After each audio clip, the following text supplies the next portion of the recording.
전능하시고 거룩하신 아버지 하나님, 주님의 크신 은혜를 감사합니다. 아버지께서 오늘도 저희들에게 주의 말씀을 배울 수 있도록 인도하시니 감사합니다. 오늘 주시는 말씀을 통하여서 이 말씀이 저희의 믿음과 잘 결합해서 효력 있게 하시고 또 이 말씀으로 말미암아 저희가 힘을 얻는 귀한 은혜의 시간이 될 수 있도록 도와주시기를 원합니다. 아버지께서 지금 발걸음을 교회로 옮기는 그러한 성도님들에게 안전하게 도착할 수 있도록 도와주시고 또 오늘 주님께 드려지는 모든 시간들이 주님께 영광을 드리는 귀한 시간이 될 수 있도록 도와주옵소서. 예수님의 이름으로 기도합니다. 아멘. 지난주에 이어서 세상과 그리스도인 성경신자의 기초교리 15번째를 이어가겠습니다. 지난주에 저희가 배웠던 것은 크리스천은 세상에 속하지 않도록 불러냄을 받았다는 것이죠. 세상은 악하다고 합니다. 악합니다. 갈라디아 1장 4절의 말씀에 나오고 있습니다. 그러면 그리스도인들이 세상에 미움을 받고 고난과 박해를 받도록 우리는 정해져 있습니다. 우리가 세상에 속하지 않았다는 증거, 그것은 지난주에 배웠던 6번째 세상이 우리를 미워하는 것, 이것이 바로 우리가 세상에 속하지 아니하였다는 것입니다. 자, 8번째는 세상을 위해 기도하지 말라고 우리에게 명령하셨죠. 그리고 세상을 사랑하지 말라, 세상에 동화되지 말라고 하셨습니다. 그리고 세상과 친구가 되지 말라, 세상을 십자가에 못 박으라고 말씀하셨습니다. 자, 이거 지금까지가 지난주에 저희가 배웠던 말씀이고 이어서 9번부터 우리가 말씀을 배우도록 하겠습니다. 자, 성도들은 이 세상에서 어떤 자들인가 합니다. 어떤 자들인가? 첫 번째, 성도는 이 세상에서 타국인이요 순례자입니다. 여러분들 밑줄에 순례자를 적어 놓으시기 바랍니다. 성도는 이 세상에서 타국인이요 순례자이다. 말씀 히브리서 11장 13절 말씀을 보겠습니다. 히브리서 11장 13절 말씀에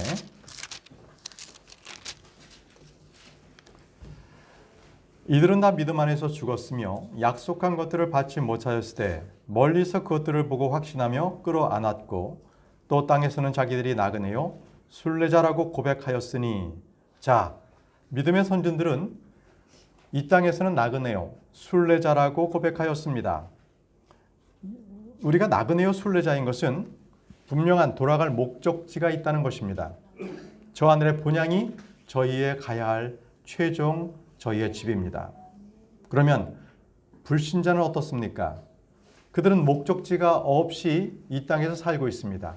그래서 우리는 그들을 방랑자라고 합니다. 그리고 이 세상에서 도망하는 도망자입니다. 그들은 어디로 가야 할지 모르고 있습니다. 자, 두 번째 문항을 보겠습니다.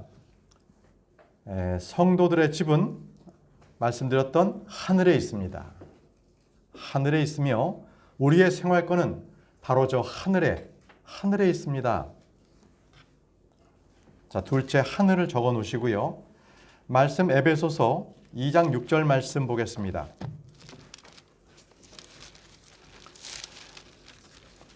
에베소서 2장 6절 말씀. 또 함께 일으키사 그리스도 예수님 안에서 우리를 하늘의 처소들과 함께 앉히셨으니. 자, 하늘의 처소에 우리를 예수님과 함께 앉혔다고 말씀하고 계시죠. 한 절 말씀 더 보겠습니다. 빌립보서 3장 20절 말씀입니다.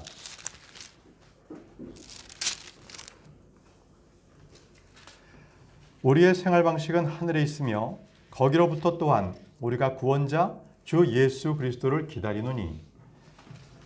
세상을 십자가에 못 박고 세상에 의해 십자가에 못 박힌 성도라면 누구라도 이 세상을 영원히 살 것이라고 생각하지 않습니다. 그리스도와 함께 옛 생명은 죽었고 그분의 부활과 함께 일어난 성도라면 주님이 계신 그곳을 당연히 사모하고 주님의 오심을 기다리며 살 것입니다.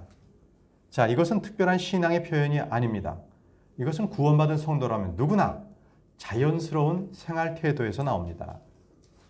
여러분, 구원받은 것은 사건입니다. 그것은 관념이나 지식적으로 다가온 그러한 어떤 종교적 행위가 아닙니다. 실질적으로 주님의 보혈을 믿음으로 말미암아 우리 구원받은 성도들은 저 하늘에 대한 자연스러운 갈망이 있습니다. 저 하늘에 대한 소원, 이것은 저와 여러분들 믿는 자들에 대한 본성이 그 안에 들어 있습니다. 자, 세 번째 넘어가겠습니다. 성도들에게 이 세상은 구원받지 못한 사람들을 예수 그리스도께로 인도하기 위한 선교 현장입니다. 선교 현장 적어 놓으십시오. 선교 현장이다. 예, 이 땅은 우리가 그저 무감각하게 살다가 돌아가는 것이 아니라 바로 이 땅에서 우리가 치열하게 영적 전쟁을 해야 하며 혼의 구원을 이루어야 하는 선교 현장입니다. 말씀 사도행전 1장 8절입니다. 사도행전 1장 8절. 자, 임다영 자매님부터 읽어주시기 바랍니다. 오직 성령님께서 너희에게 임하신 뒤에 너희가 권능을 받고 예루살렘과 온 유대와 사마리아에서 그리고 땅의 맨 끝 지역까지 이르러 나를 위한 증인이 되리라 하시니라. 아멘입니다. 아멘. 땅의 맨 지역까지 이르러 나를 위한 증인이 되라고 말씀하셨습니다. 바로 선교. 이 온 세상은 선교 현장입니다. 자, 다음 분께서 마태복음 28장 18절에서 20절 말씀을 읽어주십시오. 예수님께서 그들에게 오셔서 말씀하여 이르시되 하늘과 땅에 있는 모든 권능이 내게 주어졌느니라. 그러므로 너희는 각자 모든 민족들을 가르치고 아버지와 아들과 성령의 이름으로 그들에게 침례를 주며 무엇이든지 내가 너희에게 명령한 모든 것을 그들에게 가르쳐 지키게 하라. 보라, 내가 세상의 끝까지 항상 너희와 함께 있느니라 하십니다. 아멘. 가서 모든 민족들을 가르치라 하셨고요. 그들에게 침례를 주고 또 내가 너희에게 명령한 모든 것을 그들에게 가르쳐 지키게 하라고 우리에게 명령하셨습니다. 바로 이 땅은 이 세상은 우리의 일터입니다. 우리는 세상에 나가서 혼두를 이겨와야 합니다. 그리고 부지런히 수고하고 애써야 합니다. 농부가 밭을 돌보지 않는다면 수확을 기대할 수 있겠습니까? 그렇듯이 그리스도인들이 세상에 나가지 않는다면 결코 혼두를 이겨낼 수 없을 것입니다. 이 세상은 우리의 전쟁터입니다. 성도는 자신의 믿음을 지켜야 하는 동시에 싸워 승리해야 합니다. 주님은 우리에게 승리를 약속하셨고 믿음으로 어린 양의 피로 세상을 이길 것을 우리에게 명령해 주셨습니다. 자, 우리 성도들은 세상 사람들에게 어떻게 비춰져야 할까요? 세상 사람들은 저와 여러분들을 통해서 하나님의 사랑을 알고 말씀을 두려워하는 것을 그들은 알아야 합니다. 이것은 말로서가 아니라 진실한 행동으로 보여줘야 합니다. 성도는 성경을 보지만 세상 사람들은 성도들을 봅니다. 성도들의 생활은 세상으로부터 성별돼야 합니다. 행동 또한 그들에게 성경적으로 비춰져야 합니다. 세상 사람들은 성경을 모른다 해도 성경적인 사람과 그렇지 않은 사람들을 잘 판별해내는 그러한 특별한 능력들이 있습니다. 만약 성도들이 거룩한 삶을 살지 않는다면 그들은 이렇게 말할 것입니다. 당신과 내가 뭐가 다르냐? 나나 당신이나 똑같지 않느냐? 이렇게 반문할 것입니다. 그런 경험들 없으십니까? 조직에서 회식을 하는데 술잔을 건넵니다. 저는 그리스도입니다. 그랬을 때 분명히 되돌아오는 얘기가 있습니다. 왜 이래? 저 옆에 있는 사람도 교회 다녀. 그런데 술 잘 마셔. 괜찮아.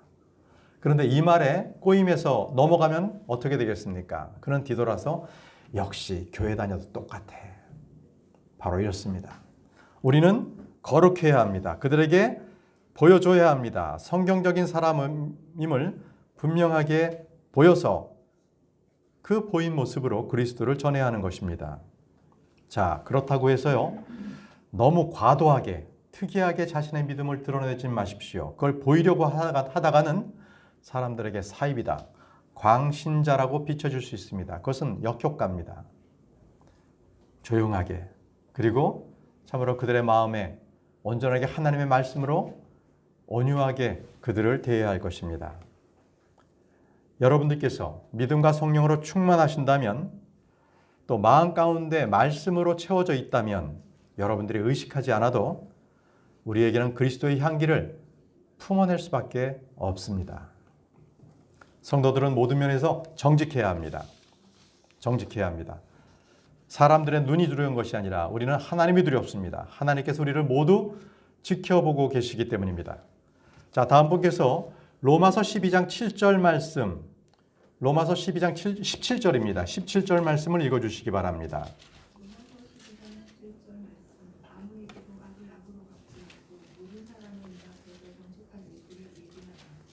예, 모든 사람의 눈앞에서 정직한 일들을 예비하라. 정직한, 예, 밑줄 10의 1번에 정직한을 적어 놓으시기 바랍니다.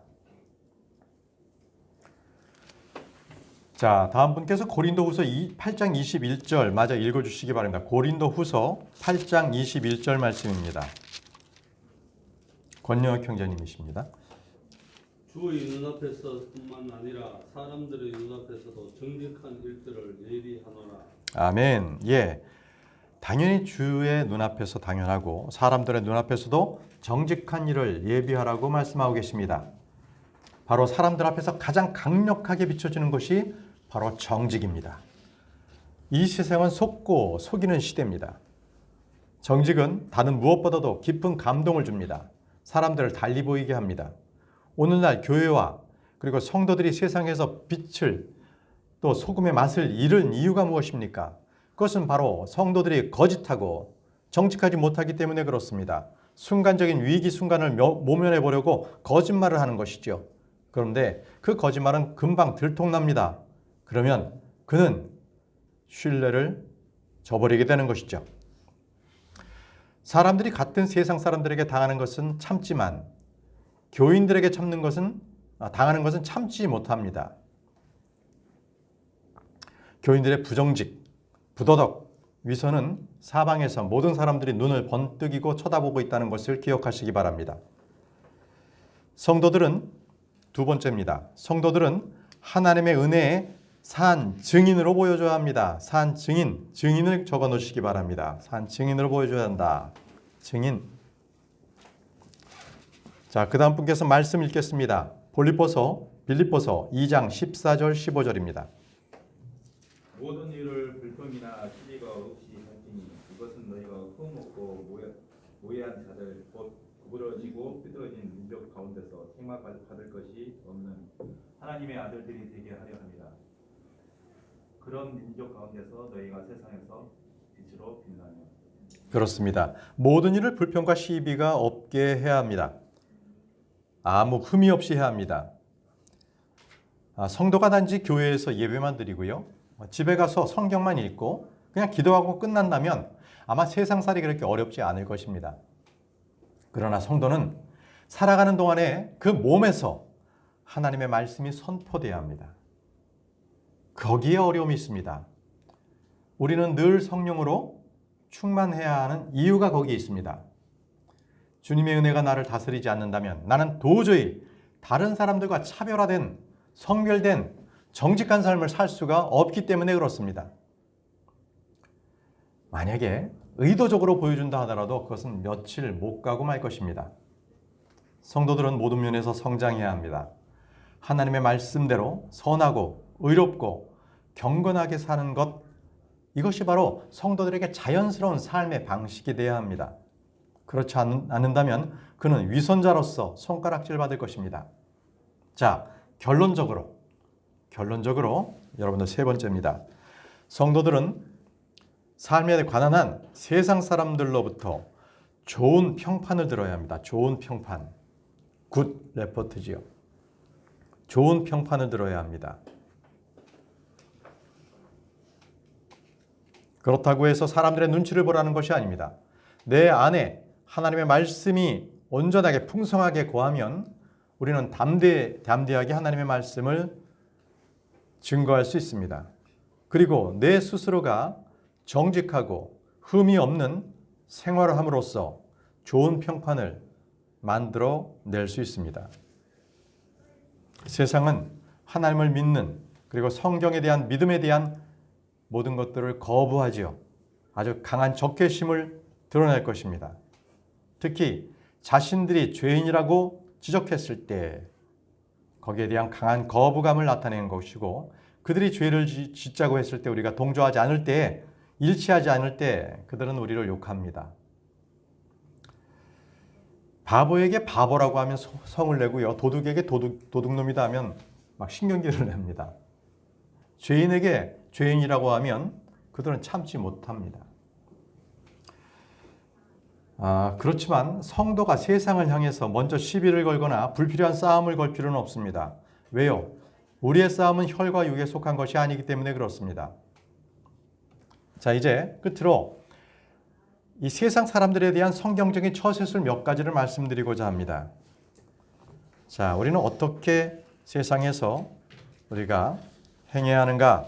첫 번째, 유순하게 대답하십시오. 유순하게. 가능한 한 싸움을 피하시기 바랍니다. 자, 다음 분께서 잠언 15장 1절 말씀을 읽어주시기 바랍니다. 잠언 15장 1절 말씀입니다.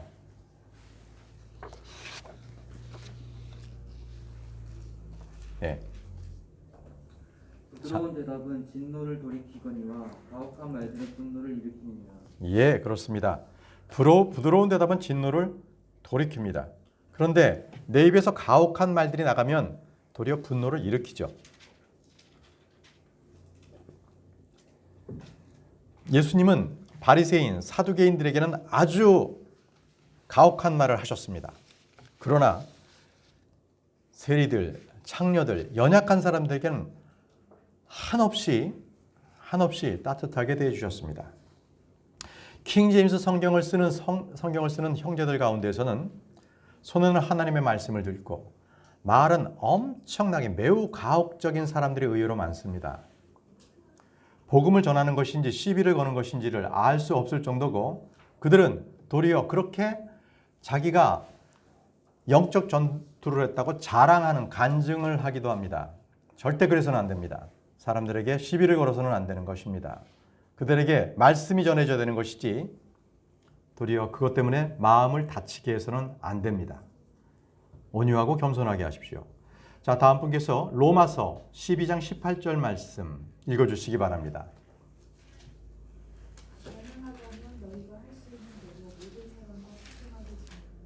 예, 그렇습니다. 모든 사람과 화평하게 지내라는 것이 주님의 말씀입니다. 사랑은 온유합니다. 무례히 행하지 않습니다. 자, 다음 두 번째입니다. 성도 여러분들이 먼저 하나님입니다. 하나님 앞에서 모든 문제를 해결받으셔야 합니다. 자, 말씀은 로마서 14장 18절 말씀 다음 분께서 읽어주십시오. 로마서 14장 18절 말씀, 이것들 안에서 그리스도를 섬기는 자는 하나님께서 받아주시며 사람들에게 인정을 받느니라. 아멘. 여러분, 야곱을 생각해 보십시오. 약폭 강가에서 주님과 씨름을 한 후에 그는 에서를 만났지요. 만난 에서 형의 얼굴을 보고 그는 하나님의 얼굴 같다고 고백을 했었습니다. 창세기 33장 10절 말씀에 야곱이 이르되 아니니이다. 이제 내가 형의 눈앞에서 은혜를 입어 싸우면 원하건대 내 손에서 내 예물을 받으셔서 이런 까닭으로 내가 형의 얼굴을 뵌즉 하나님의 얼굴을 뵌 것 같사오며 형도 나를 기뻐하셨나이다. 자, 그런데요, 이 형을 만나기 바로 하루 전에 야곱은요, 형을 어떻게 생각했냐면 형은 살인자요, 강도요, 자신의 원수의 얼굴로 생각하였습니다.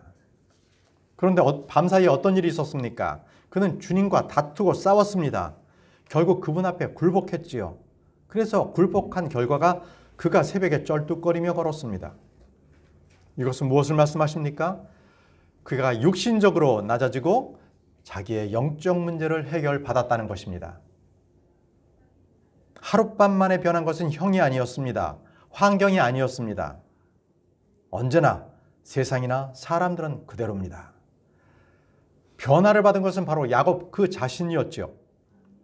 우리는 때로 나와 하나님과의 불화, 해결되지 않은 문제로 인해서 세상 사람들과 틀어지는 경우가 있습니다. 이것은 먼저 주님과 나와의 걸림돌 되는 것을 제거하셔야 합니다. 성도 여러분들께서 주님과 평안하면 일상에서 세상 사람들과 부딪히는 일이 거의 없을 것입니다. 한 예로 나와 내 가족의 관계가 화평한 관계가 아니라면 여러분들은 곰곰이 생각하십시오. 먼저 내가 하나님 앞에서 바뀌고 변화되고 순종해야 할 명령이 무엇인가? 내가 불순종한 말씀이 무엇인가를 곰곰이 생각해 보시라는 것입니다. 그러면 하나님과 나와의 관계가 화평의 관계가 이루어지면 내 친척, 내 가족, 세상 사람들과의 관계도 화평하게 됩니다. 세 번째입니다. 하나님을 믿으라입니다. 하나님을 믿으라. 성도의 믿음은 세상을 이기는 근원이 되기 때문에 그렇습니다. 자, 다음 분께서 요한일서 5장 4절에서 5절 말씀을 읽어주시기 바랍니다. 요한일서 5장 4절 말씀. 무엇이든 하나님에게서 난 것은 세상을 이기느니라. 세상을 이기는 승리는 이것이니 곧 우리의 믿음이니라. 5절. 예수님께서 하나님의 아들이심을 믿는 자가 아니면 누가 세상을 이기는 자냐? 아멘. 자, 믿음은요 아주 불가사의한 힘을 가지고 있습니다. 그래서 하나님을 믿는 믿음을 우리는 믿음의 신비라고 말합니다. 믿음은 모든 것을 이깁니다. 믿음을 가지십시오. 넷째, 여러분의 원수를 사랑하고 그를 도우라는 것입니다. 자, 네 번째, 여러분의 원수를 사랑하고 그들을 도우라. 원수 적어 놓으시기 바랍니다. 예수 그리스도께서는 원수를 위해서 죽기까지 그들을 사랑하셨죠. 세상은 이런 사랑을 이해할 수 없습니다. 그렇지만 진리를 찾는 사람들에게는 그 사랑의 이끌림을 받을 것입니다. 로마서 12장 14절 말씀을 읽어주시기 바랍니다. 로마서 12장 14절 말씀.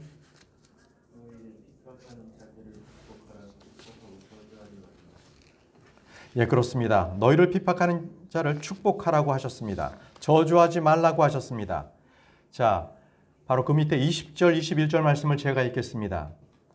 그러므로 내 원수가 줄이거든 그를 먹이고 그가 목마르거든 그에게 마실 것을 주라. 그리함으로 내가 그의 머리 위에 불타는 숯을 쌓으리라. 악에게 지지 말고 도리어 선으로 악을 이기라고 말씀하셨습니다. 자, 보십시오. 원수가 줄이거든 그를 먹이고 그가 목마르거든 그에게 마실 것을 주라 하시고 그리함으로 라고 말씀하셨는데 그리함으로, 그런데 내가 그의 머리에 불타는 숯을 쌓으리라고 말씀하셨죠. 불타는 숯을 쌓는다. 무슨 지옥의 유황불을 쌓고 그에게 저주하라는 말씀이신가요? 자, 이 말씀에 대해서는 우리가 한 말씀을 더 찾아봐야 할 필요가 있습니다. 자, 여러분들 교재는 없습니다. 잠언 25장 21절, 22절 말씀을 한번 찾아보겠습니다. 잠언 25장을 펴보십시오. 잠언 25장 21절, 22절. 잠언 25장 21절, 25절 제가 읽겠습니다. 내 원수가 줄이거든 그에게 빵을 주어 먹게 하고 그가 목마르거든 그에게 물을 주어 마시게 하라. 내가 그의 머리 위에 불타는 숯을 쌓으면 주께서 내게 보답해 주시리라. 자, 여기서 이 말씀은 빵을 주고 물을 주라는 것입니다. 그러면 그것이 그의 머리 위에 불타는 숯을 쌓는다는 것이거든요. 자, 이것은 우리나라의 어떤 그 생활 방식하고는 좀 다르기 때문에 우리가 이해하기가 좀 어려울 부분이 좀 있습니다. 여러분, 구약 시대의 이스라엘 민족들은 이제 저녁 때까지 화덕에 불을 지펴서 거기에 빵도 굽고 그렇게 합니다. 자, 잠을 잘 때는 어떻게 하겠습니까? 화덕에 불씨를 남겨야 되겠죠. 내일 아침에 써야 하지 않습니까? 그래서 그걸 잘 간수를 하고 저녁을 지냅니다. 그런데 내 원수가 불을 다 꺼먹었네? 그래서 아침에 그 화덕을 들고서 이고서 저한테 왔어요. 불 좀 달라고. 그 원수라고 안 줄 거예요? 줘야 하지요. 바로 그겁니다. 잘 선하게 대하라는 것입니다. 자, 이 말씀이 있는데요. 호세아 7장 6절 말씀을 보십시오. 호세아 7장 6절 말씀. 제가 읽겠습니다. 그들은 숨어서 기다릴 때 자기들의 마음을 화덕과 같이 예비하였도다. 그들의 빵 굽는 자가 밤새 자다가 아침에 불꽃같이 그것에 불을 붙이매. 자, 여기서 그러한 말씀들을 우리가 알 수가 있습니다. 아침에 밤새 자다가 아침에 불꽃같이 그것에 화덕에 불을 붙인다고 했습니다. 불이 없으면 꺼졌으면 얻으러 와야죠. 자, 우리는 원수에게도 숯불을 나눠줘야 합니다. 그 머리 위에 그 화덕 위에 숯불을 나눠줘야 주라는 것입니다. 이것이 바로 신약 성도들에게 주님께서 말씀하신 바로 행동 강령이 되겠습니다. 우리는 성경적인 교리를 파기하고 배교한 형제나 믿음을 부인하는 이단들에 대해서는 단호해야 합니다. 하지만 오늘 구원에 와야 하는 세상 사람들에게는 태도가 달라져야 되겠죠. 세상의 죄인들을 향해서는 우리가 안타까운 마음, 눈물, 연민을 가져야 합니다. 분별력 없는 형제들이 예수님께서 바리새인들, 율법사들에게 저주한 그 저주의 말씀만을 생각한 나머지 전도할 때 또는 같은 형제들에게 그 어리석은 말들을 쓰는 것을 주의해야 합니다. 십자가에서 흘린 주 예수 그리스도의 보혈이 나를 어떻게 용서했는가 이것을 알면 되지요. 내가 어떤 죄인이었는가 이것을 본인이 알면 되지요. 내가 그렇게 용서받았다면 결코 나는 죄인들을 향해서 혹독한 말을 날릴 수 없을 것입니다. 도리어 그들에게 정말 연민의 가슴을 가지고 뜨거운 눈물을 흘릴 것입니다. 다섯 번째입니다. 다섯 번째, 여러분의 원수나 적을 위해 기도하되 순수한 동기를 가지고 기도하십시오. 순수한 동기를 가지고 기도하십시오. 자, 다음 분께서 마태복음 5장 44절 말씀. 자, 마태복음 5장 44절 말씀을 읽어주시기 바랍니다. 네, 처음 돌아가세요. 네. 나는 너희에게 이르노니 너희 원수들을 사랑하며 너희를 저주하는 자들을 축복하고 너희를 미워하는 자들에게 선을 행하며 악의를 품고 너희를 다루며 너희를 핍박하는 자들을 위해 기도하라. 예, 그렇습니다. 우리는 형제라고 하는 자들이 교회에서 엄청난 범죄를 저지르거나 복음을 모독하거나 하나님을 모독한다면 그의 육신을 멸하도록 기도할 수는 있습니다. 그렇지만 세상 사람들을 향해서 그들을 죽여달라고 기도해서는 안 됩니다. 사도 바울은 고린도 교회의 형제들 가운데서 어떤 사람과 그리고 후메네오, 알렉산더를 죽여주시도록 기도했죠. 그러나 사도 바울도 그조차도 동족 유대인이나 로마 병사들을 향해서 그들을 죽여달라고 기도하지 않았습니다. 또 그는 자기를 향해서 돌을 던진 사람, 호시탐탐 자기를 죽이려고 했던 동족들을 향해서 도리어 그는 뜨거운 가슴을 지니고 있었습니다. 그리고 그는 늘 담대하게 그리스도의 복음을, 그 복음의 신비를 전했던 것입니다. 여섯 번째입니다. 여러분들은 좋은 친구를 사귀십시오. 좋은 친구를 사귀라. 하나님을 사랑하고 그분을 섬기기를 원하는 사람들, 그렇게 같은 사람들끼리 교제하십시오. 왜입니까? 고린도전서 15장 33절에 속지 말라. 악한 사귐은 선한 습성을 부패시키느니라 라고 말씀하셨습니다. 여러분, 사랑하는 사람은 사랑하는 사람들끼리 모이게 되어 있습니다. 유유상종이라고 하죠. 열매로 나무를 알 수 있듯이 어떤 사람의 친구를 두었느냐 하는 것을 통해서 그 사람을 알 수가 있습니다. 자, 다음 분께서 잠언 13장 20절 말씀, 잠언 13장 20절 말씀을 읽어주십시오. 잠언 13장 20절입니다. 지혜로운 자들과 함께 걷는 자는 지혜로우려니와 어리석은 자들의 벗이 되는 자는 멸망을 당하리라. 아멘. 지혜로운 자들과 함께 걸으십시오. 그러면 그도 지혜로워집니다. 하나님의 말씀이 풍성한 사람과 교제하십시오. 사랑이 가득한 사람과 교제하십시오. 바로 여러분들이 같이 그렇게 좋은 습성을 갖게 될 것입니다. 자, 12번째입니다. 세상 정부에 대한 우리 성도들의 태도에 대해서 한번 알아보겠습니다.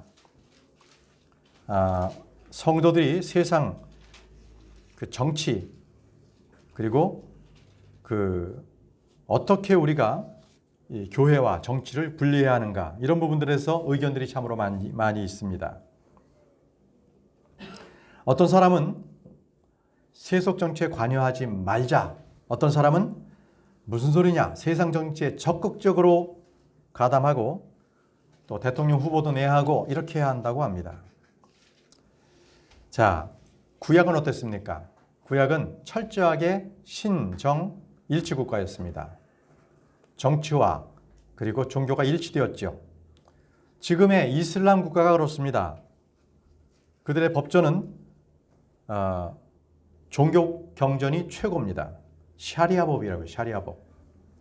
유대교도 마찬가지죠. 모세의 율법이 어떤 법보다 상위법이고 최고 법입니다. 로마 캐토릭은 어떻습니까? 바로 교황청이 정한 모든 규례가 모든 법 위에 있다고 그들은 가르칩니다. 더 나아가 교황의 권위는 모든 왕들에 있고 모든 정치 권력을 지배하는 교리를 가지고 있다. 이렇게 가지고 있다고 가르치고 있습니다. 하지만 크리스천은 전혀 다릅니다. 교회는 세상 권력에 저항하는 것이 아니라 복종합니다. 여러분들 12-1번. 우리는 하나님이 정하신 권력에 복종해야 합니다. 그렇기에 교회의 목사는 어떤 정치적이고 물리적이고 세속적인 권위나 권력이 전혀 없습니다. 로마서 13장과 베드로전서 2장에는 성도들의 국가 간, 국가에 대한 의무가 나오는데요. 자, 다음 분께서 로마서 13장 1, 2절 말씀을 읽어주시기 바랍니다. 로마서 13장 1절 2절 모든 몸은 더는 공권력으로 붙어났으니 하나님으로부터 나지 않은 권력이 없으며 이미 있는 권력들도 하나님께서 임명하셨느니라. 그러므로 누구든지 권력에 거역하는 자는 하나님의 규례를 거역하느니 거역하는 자들은 스스로 정죄를 받으리라. 아멘. 성경은 세속의 정치가들, 행정 관료들을 하나님의 사역자라고 부르고 있습니다. 자, 다음 분께서 로마서 13장 4절 말씀을 찾아서 읽어주시기 바랍니다. 권영재님 읽어주세요. 로마서 13장 4절. 그는 하나님의 사역자로서 내게 선을 베푸니라니 그러나 내가 악한 것을 행하거든 두려워하라. 그가 덧대의 칼을 차지 아니하나니 그는 하나님의 사역자요 보복하는 자로서 악을 행하는 자에게 진노를 집행하느니라. 그렇습니다. 이 공무원들은 하나님의 사역자라고 말씀하고 계십니다. 정치인들이 하는 일이 무엇입니까? 그들의 기본적인 의미는 국민들의 생명을 보호하고 재산 그리고 영토를 지키는 일입니다. 살인, 간음, 도둑질을 막습니다. 자, 이것은 정치 체계와는 관계없이 그들이 하는 일입니다. 이것은 주님이 이 일을 하도록 그들을 세우셨습니다. 우리는 정부에 세금을 내야 하고 권력들에 복종해야 하고 법을 지켜야 합니다. 하나님께서 제정하신 세 가지 조직이 있습니다. 이 땅에 세 가지 조직이 있는데 그 하나가 바로 정부고 또 하나가 가정이고 또 하나가 교회입니다. 정부, 가정, 교회 이것은 하나님께서 세우신 바로 조직입니다. 그렇지만 세상은 악하죠. 또 현 세상의 통치자는 마귀입니다. 그럼에도 하나님께서는 그들을 세우셨어요. 세우셔서 그렇게 통치하게 하신 것은 하나님이십니다. 하나님께서 빌라도를 세우셨습니다. 헤롯을 왕으로 세우셨죠. 또 네로, 로마의 네로를 황제로 세우신 분은 하나님이십니다. 자, 우리 크리스천들은 하나님께서 세우신 그 권력에 우리는 복종해야 합니다. 여러분들께서 올바로 행한다면 두려울 것이 없을 것입니다. 하나님께서는 여러분들께서 올바르게 행할 때 칭찬하십니다.